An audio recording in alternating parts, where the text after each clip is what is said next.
Okay guys, so today we're going to look at our new function. It's an exponential function. I'm kind of glad we're on this because I do enjoy this topic.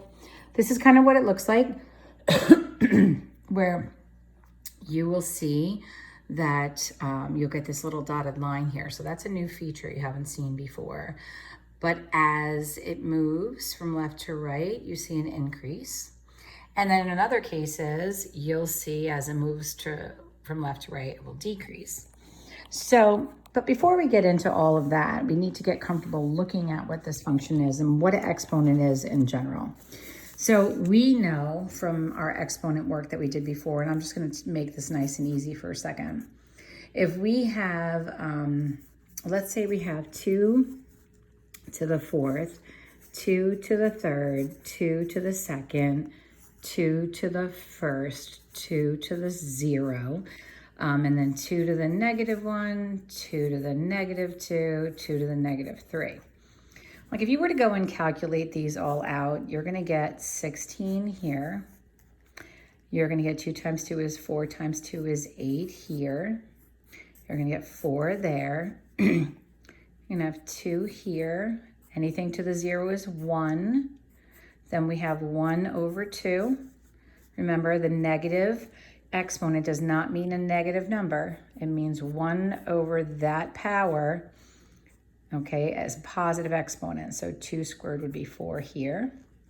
And then here you would have 1 over 8.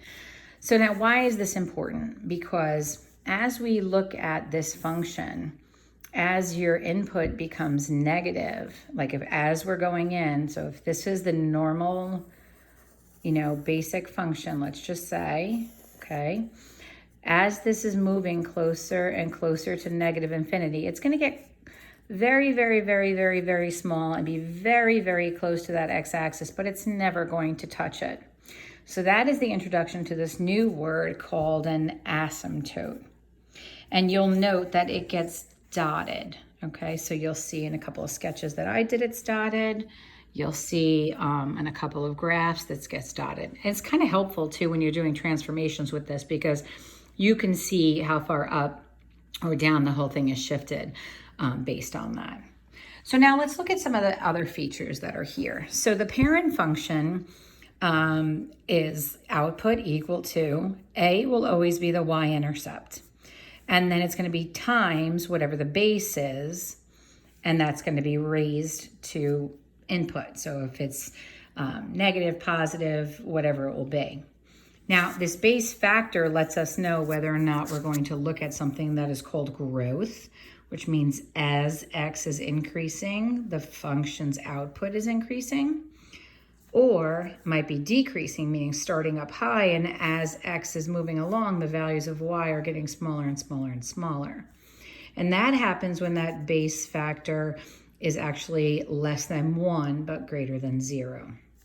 In both cases, what you'll note is we are isolating ourselves to quadrant 2 and 1, right? Now, that doesn't mean that we can't use transformations and move it up and down and left and right, but its basic parent form, it does not obtain any output in those lower 2 quadrants.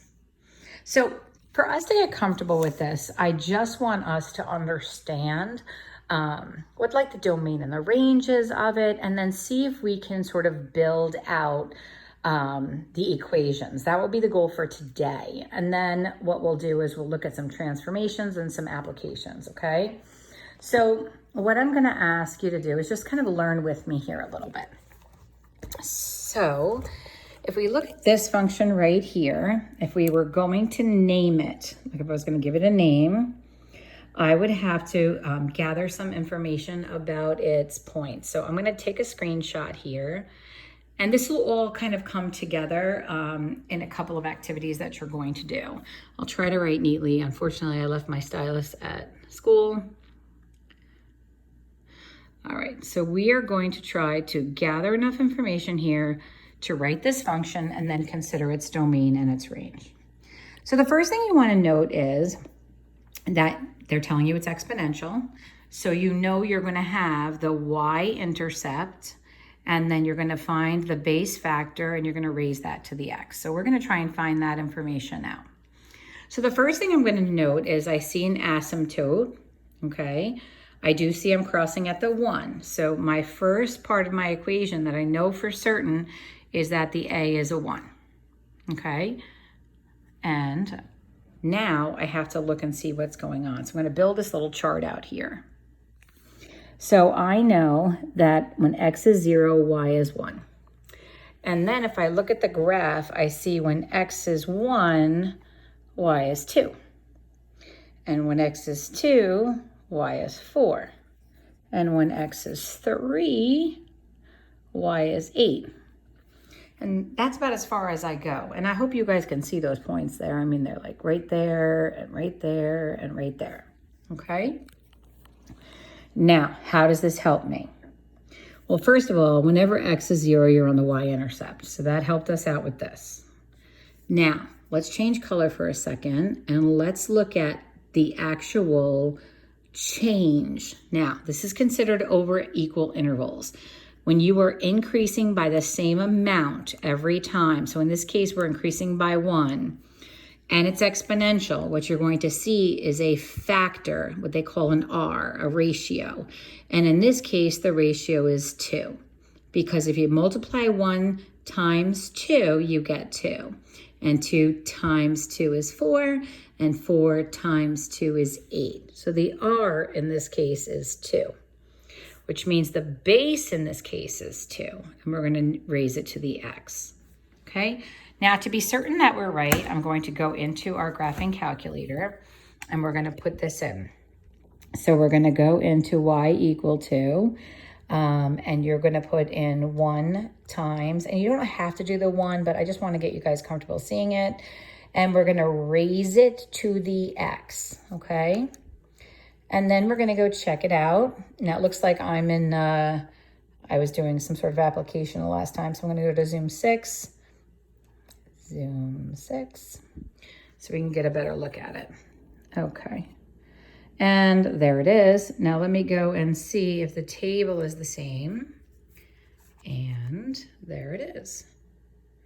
So the B, or that growth piece, you'll see is really what value you're multiplying by. So if it's growth, it'll be greater than 1, and if it's decay, it'll be less than. Now, let's just go back here for 1 second, and let's actually look at the domain and the range on this. So, is there any reason for you to think that as this thing continued moving towards negative infinity, there would be a natural stop? And hopefully you said no. And even though it looks like it's going up here, it is never actually going to stop moving to the right. So the domain on this is going to be all real numbers, okay? Now, the range is clearly restricted. So the range, there's no function down here. The range of the function, this function actually lives above the x-axis. And in this case, guys, it's not including the x-axis. So all of the y values have to be greater than 0, not greater to or equal. It has to be actually greater. So I'm going to take a quick snippet here. So on this one, actually, they want the domain. Now, they don't use the full set notation that we're using. So the domain in this case would be all real numbers. So they just wrote it out this way, okay? And so we'll press enter on that. Here is another version of growth. Let's look at the domain on this since we're here. So the domain, again, is all real numbers.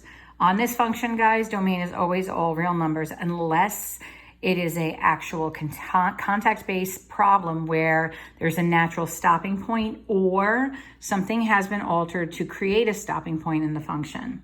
So the domain on this is always going to be all reals. The range, on the other hand, that's going to be different. This dotted line is telling you not to include that value. So for this function, the range is going to be all values of y that are greater than 0. So it would not have this equal to piece, right? It has to be greater than 0. Now, let's talk about seeing if we can actually name this, like actually write it. So let's see if we can get some information here. Oh, and I can't see the whole thing now. Hold on a second. Oh, well, that was stinky. Oh, here it is. All right, so let's take a look. So I have the point, it's absolutely crossing at the 1, which is nice. I'll just put it on paper over here and then we'll move over there. So my y-intercept is 1. Now, what is the first point that I see here is 2, 8. All right, so I have x, y. I have 0. No, it's 1, 8. 0, 1, and then 1, 8. I don't know if there's enough there to speak to. It actually might even be at the 9. Yeah, we don't have enough information to name this one, but we can definitely declare its domain. So the domain on this one is all real numbers, okay? Domain is always going to be all reals. The range on this one is going to be all values of y that are greater than 0, not including 0, okay? And that's the asymptote that's declaring this. Now, clearly, this has been shifted to the right. So you see a transformation here, but you can also see, if you look really close, this dotted line, because that function is not going to lay there. So it's going to be, if this is a domain, it's all reals, right? There's no reason for it to stop. If it were range, it would be greater than 0. So y values would be greater than 0. But this is domain, so the domain is all reals. It's really not too challenging when it comes to domain and range on this. Now, this is a shift. This is actually a transformation. And you can tell that it's been shifted down 3 because you're looking at the asymptote, right? So the function really is living and breathing above that -3. So when all y values are greater than -3, that is when you will be within that function. So we just want greater than. It's not included. That's why the dotted line is there.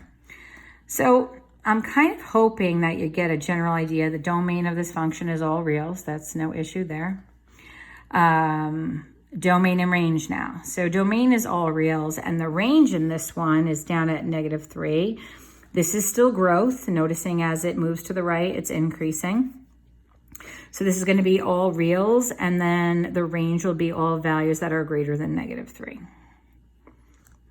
Now, this is a reflection of growth, okay? So we had growth here. It was reflected and shifted down. Just to say, like, that's not, I'm not asking you to write the transformations right now, but I just want you to understand why it's the way it is.